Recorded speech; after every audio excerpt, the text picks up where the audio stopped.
फूलपुर की धरती में आपने जो सैलाब किया है, जब उसकी तस्वीरें जाएंगी तो स्थापित दलों की नींवें हिल जाएंगी।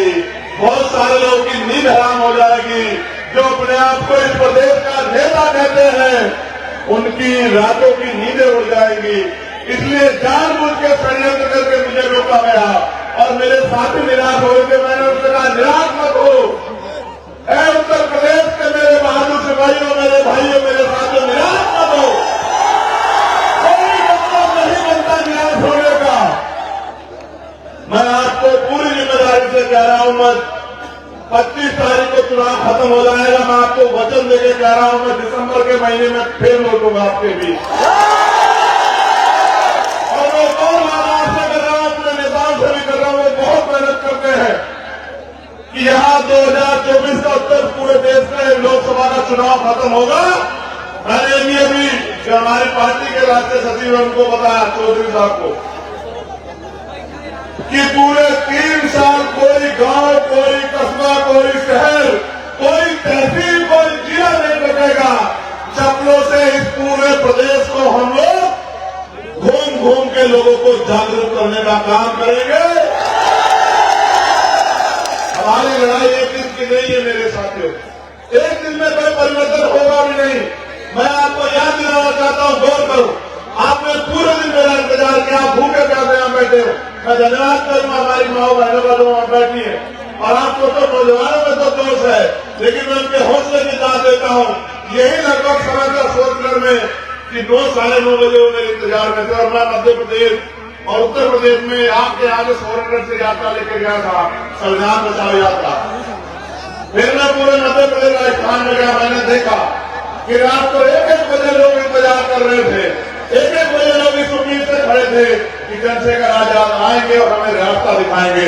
मैं आपको भी ये कहने के लिए आया हूं, ये वो धरती है जिसने पूरे देश को रास्ता दिखाया।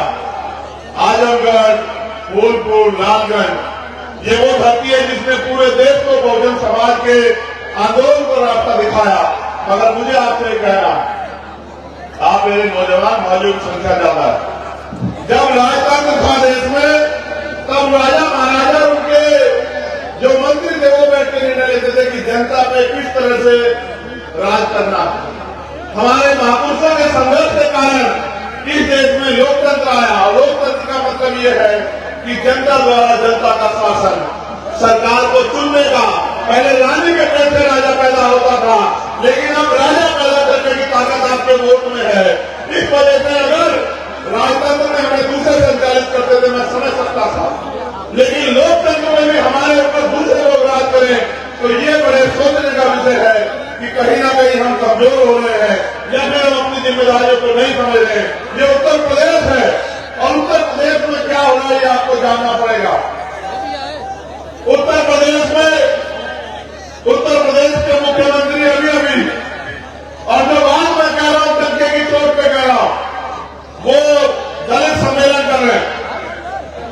चुनाव आ गया है, दलित सम्मेलन कर रहे हैं, लोकसभा का चुनाव नजदीक लग रहा है।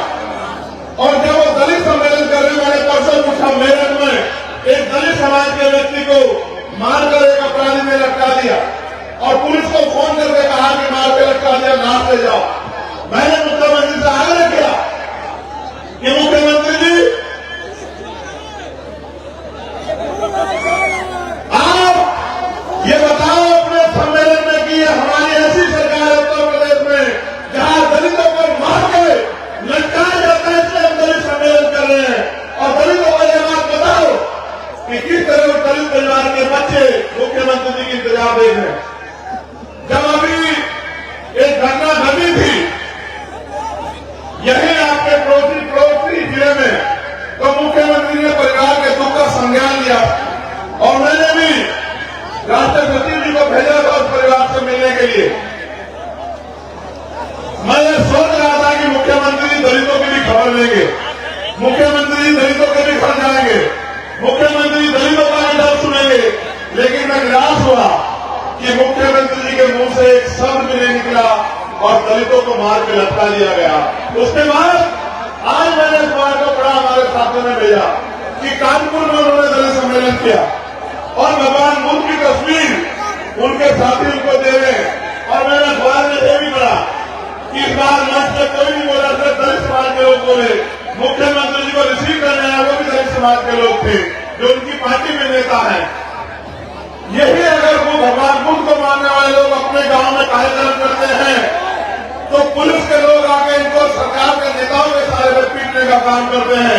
बाबा साहब अम्बेडकर भगवान बुद्ध की मूर्तियों को फेंक देते हैं और इनके ऊपर झूठे मुकदमे लिख देते हैं। वही मुख्यमंत्री भगवान बुद्ध की तस्वीर को हाथ में लेके खड़े थे। मुझे बड़ी ऐसे राजनीति क्या नहीं करना थी।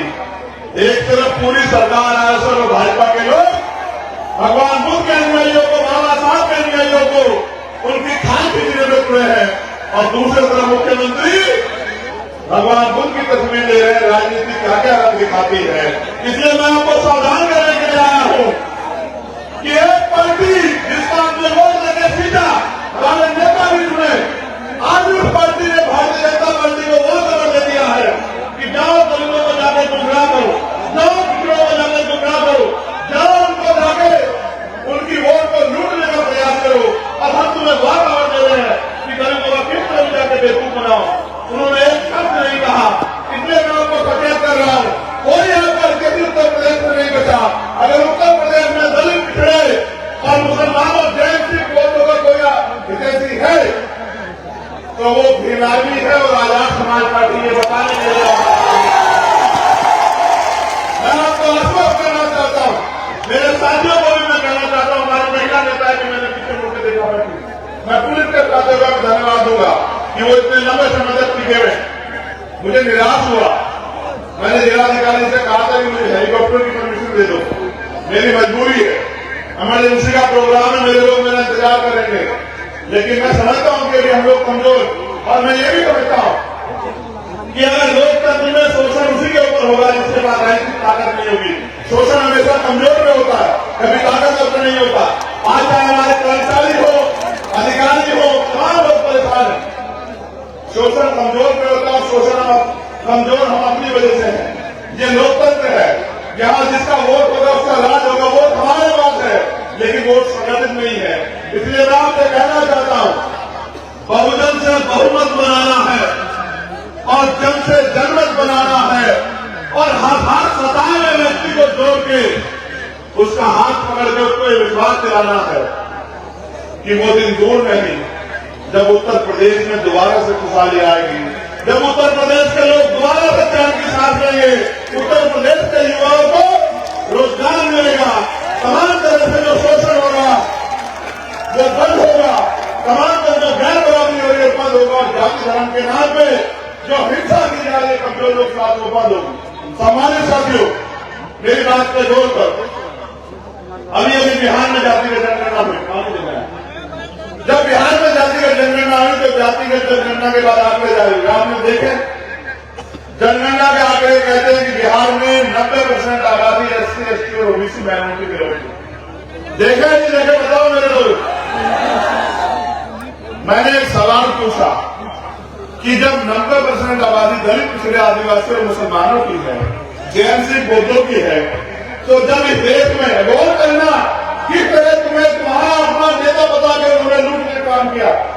जब इस देश में आर्थिक आधार पर आरक्षण आया 10%, तो वही नेता जो आपकी वोट देकर ताकतवर बने उन्होंने क्या कहा कि हम तो चाहते थे कि 20% आरक्षण मिलना चाहिए। जिनकी आबादी 10% है उनको 10% आरक्षण मिला तो उनका बच्चा पैदा नहीं हुआ, उसके रोजगार की व्यवस्था हो गई। यदि हमारे दलित, पिछड़े, आदिवासी, मुसलमान सड़क की खान छान रहे, वो नेता का नेता कैसे हो सकते हैं जब बाबा साहब अम्बेडकर के संविधान का विरोध कर रहे हैं।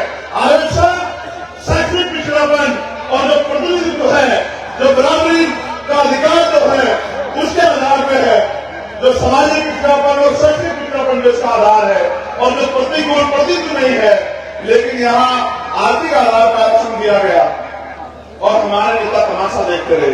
अभी कहा गया कि वुमेन रिजर्वेशन बिल आया, छोटा छोटा विरोध करके नेताओं ने कहा कि देखो हम समर्थन कर रहे हैं, लेकिन इसमें पिछड़े और दलित वर्ग की महिलाएं होती तो अच्छा रहता। मैं ये कहना चाहता हूं, आप सदन में लोगों की वोट लेके ये कहने के लिए गए हो कि हम विरोध करते, हम इसमें चाहते थे। अगर आप समाज के सच्चे नेता होते तो हम बन जाते। जैसे एक मेरे फिर याद है, एक समय था कि मुलायम सिंह यादव, लालू यादव वहां थे मौजूद, लोकसभा में शरद यादव मौजूद थे, रामविलास पासवान मौजूद थे, और उन्होंने क्या किया, अगर रूरल रिजर्वेशन बिना दलित पिछड़े आदिवासी और मुस्लिम समाज की महिलाओं को मिला आएगा तो ये हमारे लाभ के ऊपर से आएगा। मैं धन्यवाद देता हूं नेताओं को जिन्होंने उस समय लड़ाई लड़ी। आज के नेताओं को मैं धन्यवाद नहीं दूंगा, आपने तो धोखा किया। आपने एक तरफ छोटा सा विरोध किया, फिर पार्लियामेंट में उनको वोट दिया। मैं अपने लोगों से कहना चाहता हूं, कांग्रेस के बड़े बड़े नेता कह रहे हैं कि जिसकी जितनी आबादी उतना हक मिलेगा कैसे। ये बात तो मैंने और काशी राम साहब 35 साल पहले कह रहे थे, जिसकी इतनी संख्या बारी उसकी इतनी हिस्सेदारी। आपने कहा कि सचिवालय में दलित पिछड़े नहीं, आपने कहा कोर्ट में, सुप्रीम कोर्ट, हाई कोर्ट में दलित पिछड़े नहीं, बिल्कुल नहीं, ये सच बात है। लेकिन मैं पूछना चाहता हूं, आपने कितने विधायक से, आपने कितने लोगों को बनाया, आपने कितने लोगों को अवसर दिया। अब जो आज आप बात कर रहे हैं उसको मैंने और कांशीराम साहब 35 साल पहले कह रहे थे, तब आपको मुझे समझ आया कि भाई इन वर्गों को भी लोकतंत्र में अवसर मिलना चाहिए। मैं आपको गोल करने के लिए ले जाता हूं पीछे। 14 अगस्त 1947 को अंग्रेजों के गुलाम था भारत, 15 अगस्त 1947 को आजादी मिली, लेकिन 14 तारीख को जिसकी जेब में जो पैसा था, 15 तारीख को उसकी जेब में वही पैसा था, 14 तारीख को जिसके पास जो जमीन थी, चाहे वो 1 गज थी, 1 बीघे थी, 15 तारीख को भी वही जमीन थी, 16 तारीख को भी वही जमीन थी, 17 तारीख को भी वही जमीन थी। मेरी बात का कहने का मतलब ये है कि डॉक्टर बाबा साहब अम्बेडकर ने संविधान सभा में चेतावनी के तौर पर कहा कि अब हम 26 जनवरी को विरोधाभास की जिंदगी में कदम रख रहे हैं। इससे राजनीति में 1 वोट 1 वैल्यू, राजनीति में बराबरी आने का प्रयास होगा। लेकिन क्योंकि भारत में सामाजिक पिछड़ापन है, सामाजिक गैर बराबरी है, आर्थिक गैर बराबरी है, हम लोग उसमें कोई ऐसा जो है तैयारी नहीं कर रहे कि दूर हो जाए, तो अंत राजनीतिक लोकतंत्र तो आएगा, लेकिन इस राजनीतिक लोकतंत्र सामाजिक लोकतंत्र में नहीं बदल पाएगा।